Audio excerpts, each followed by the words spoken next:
मोरे धके जल हो चल के ऐनी पैदल हो देखी उपकार करी सपना साकार करी हाथवा पसार तानिए बाबा तो जल ढार तानिए बाबा दे दिही एगो रानी ए बाबा तो जल ढार तानिए बाबा दे दिही एगो रानी ए बाबा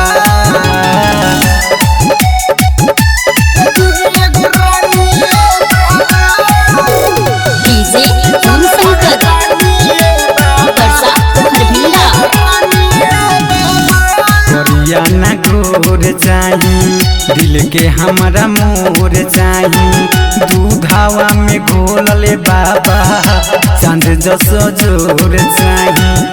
चांद जसो जोर चाही करिया ना गोर चाही दिल के हमरा मोर चाही दूधावा में घोलले बाबा चांद जसो जोर चाही कौन उपाय कके दे दिन माए कके दिल से पुकार तानिए बाबा तो जल ढार तानिए बाबा दे दिही एगो रानी ए बाबा तो जल ढार तानिए बाबा दे दिही एगो रानी ए बाबा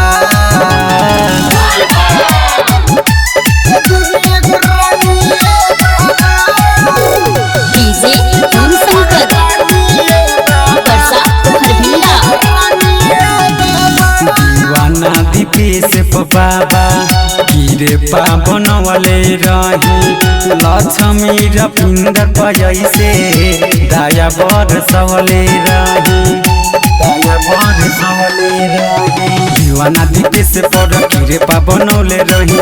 लक्ष्मी रविंदर पर दया बर सवले रही हम करिले सुमारी सुनिए हो त्रिपुरारी नहीं चाही सोना चानी ए बाबा तो जल ढार तानिए बाबा दे दिही एगो रानी ए बाबा